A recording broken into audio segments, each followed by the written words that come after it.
कुछ लोगों को आपने देखा होगा कि एक सेक्स फोबिया होता है और कई बार ये जो डर है सेक्स के प्रति या जो सेक्स के दौरान मतलब प्रॉब्लम है फीमेल को, वो मेल पार्टनर को समझ नहीं आती है और एक बहुत बड़ा कन्फ्लिक्ट, बहुत बड़ा कन्फ्यूज़न और रिश्तों में एक बहुत बड़ा तनाव और इवन कई बार ये वायलेंस तक भी पहुंच जाता है।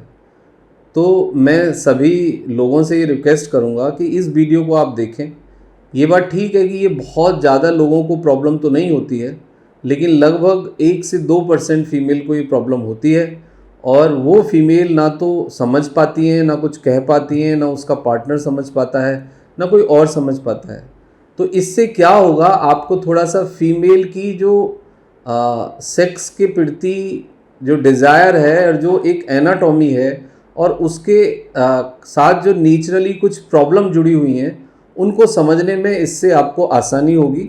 और यदि आपका फीमेल पार्टनर के साथ इस तरह की तकलीफ़ है तो उस तकलीफ़ को कैसे डील किया जाए उसके बारे में भी हम आपको बताएंगे। ये वीडियो आप देखिए, अपने फ्रेंड के साथ शेयर करिए और यदि आपको कुछ क्वेरीज़ है या फिर आप कोई और वीडियो चाहते हैं तो आप हमें मैसेज से ये इन्फॉर्म करिए, तो हम कंसीडर करेंगे कि उस क्वेरीज़ को लें और नेक्स्ट वीडियो फिर आपकी उस क्वेरीज़ पे बनाएं और आपको जवाब देने की कोशिश करें। वैसे doctor Kumar education clinic channel पे आप विज़िट करिए। डॉक्टर से सवाल हमने एक पूरी सीरीज़ बनाई है जिसमें मोर देन 100 वीडियो हैं। तो लगभग आपकी जो कॉमन क्वेरीज़ हैं जिसका आंसर आपको कहीं भी नहीं मिलता, तो उसमें आपको वो आंसर मिल जाएगा। लेकिन फिर भी आंसर नहीं मिलता है तो आप हमसे वो मैसेज करके बता सकते हैं, हम उसको कंसीडर करेंगे। मैं आपका दोस्त डॉक्टर सुनील कुमार और आप देख रहे हैं doctor Kumar education clinic. I am post doctorate in clinical medicine and the metabolic science. Last 2 decade से मैं साउथ दिल्ली छतरपुर में as a clinical health physician practice कर रहा हूँ and I am specialized in men's problem and the females problem and infectious disease and the lifestyle problem. तो last 20 year से मैं काम कर रहा हूँ। जो मेरा टीचिंग का और मेरा जो क्लिनिकल रिसर्च वाला पार्ट है और जो मैंने ट्रीटमेंट किया है आज तक जितने पेशेंट का, और जो क्लिनिकल रिसर्च का डेटा है उसके आधार पे मैं आपको गाइड करूँगा। तो देखो ये प्रॉब्लम क्या है, सेक्स फोबिया आखिर आता क्यों है। सेक्स फोबिया के पीछे जर्नली या तो कोई ना कोई साइकोलॉजिकल इशू होता है या कोई इमोशनल इशू होता है या कोई फिजिकल इशू भी होता है। इसका मतलब ये है कि या तो मानसिक रूप से आप उस चीज़ के साथ कंफर्टेबल नहीं हैं या भावनात्मक रूप से आप कंफर्टेबल नहीं हैं, या तीसरी कंडीशन है कि आपको कोई दुख दर्द पेन होता है ड्यूरिंग सेक्स, इसलिए आप सेक्स को अवॉइड करते हैं और आपका जो बिहेवियर है वो एबनॉर्मल हो जाता है। तो सेक्स फोबिया, वेजाइनिज्म क्या है, इसके बारे में बात की जाएगी। तो यदि वेजाइना के अंदर कुछ इंसर्ट किया जाए, फिंगर या टैपून या कुछ भी XYZ या पेनिस, तो उस दौरान जो वेजाइना है उसकी मसल्स बहुत हार्ड हो जाती हैं, इन्फ्लेम्ड हो जाती हैं, कॉन्ट्रैक्ट हो जाती हैं, बहुत ज़्यादा मतलब टाइट हो जाती हैं और वेजाइना के अंदर पेनिस को एंटर करना यानी पेनिट्रेटेड सेक्स करना, वेजाइनल सेक्स करना इम्पॉसिबल हो जाता है, बहुत ज़्यादा दर्द आता है। लेकिन हम करते क्या हैं कि जो मेल पार्टनर है वो ज़्यादा फोर्स लगाते हैं और वो कोशिश करते हैं सेक्स को रेगुलेट करने की। वो जनरली ये सोचते हैं कि भाई ठीक है, 1-2 बार सेक्स होगा तो फिर ये नॉर्मली होने लग जाएगा, शुरू में ऐसा दर्द होता है। देखो थोड़ा बहुत दर्द हो सकता है जब हम शुरू में इंटरकोर्स के लिए जाते हैं, लेकिन पेन यदि रेगुलर हो रहा है, यदि दर्द है, आपकी मसल्स हार्ड हो रही हैं और आप इवन फिंगर भी नहीं आप अंदर पेनिट्रेट कर पा रहे हैं या टच करने से भी दर्द हो रहा है, या फिर आप जब सेक्स को एग्जीक्यूट करने की कोशिश करते हैं तो वेजाइना की मसल्स हार्ड हो जाती हैं। क्योंकि जनरली होता ये है कि जब सेक्स को पेनिट्रेट करना स्टार्ट किया जाता है तो वेजाइना की जो मसल्स हैं वो थोड़ी सी ढीली हो जाती हैं और इजीली पेनिट्रेट हो जाता है सेक्स। लेकिन यदि इसके विपरीत हो रहा है, बिल्कुल उल्टा हो रहा है, तो ये एक बीमारी है, ये एक प्रॉब्लम है, ये एक फिजियोलॉजिकल अलग सी कंडीशन है जिसको ट्रीट करना, जिसको डील करना बहुत ज़रूरी है, जिसको समझना बहुत ज़रूरी है। अब इसके पीछे कॉजेज़ क्या होते हैं। कॉज में कॉमनली 2 चीज़ें हैं जो देखी जाती हैं, एक है आपका इमोशनल पार्ट और एक है आपका फिजिकल पार्ट।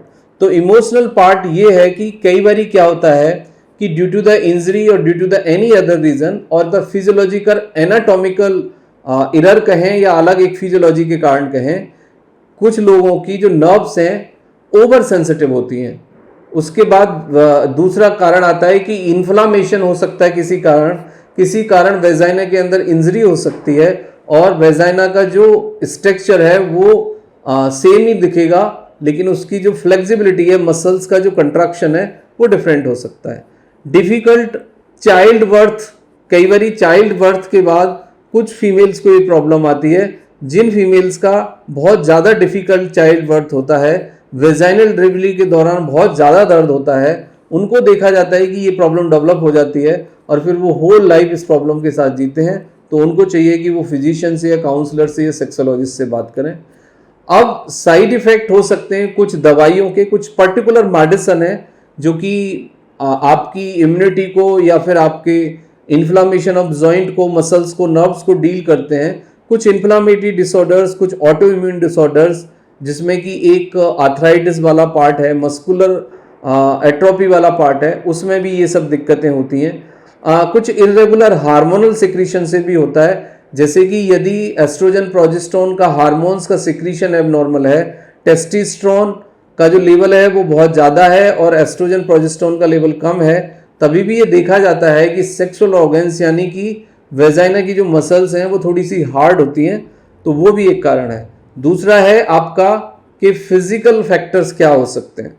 फिजिकल फैक्टर में आपका पास्ट कोई ट्रॉमेटिक हिस्ट्री, कोई पास्ट का ट्रॉमा और कोई आपकी पिछली जो हिस्ट्री है उसमें पेनफुल सेक्स यदि आपने फील किया है, पेनफुल आपका कोई रिलेशनशिप रहा है, painful journey with intimacy and sex और इंटरकोर्स के साथ जुड़ी हुई है, तो उससे भी ये चीज़ें आती हैं।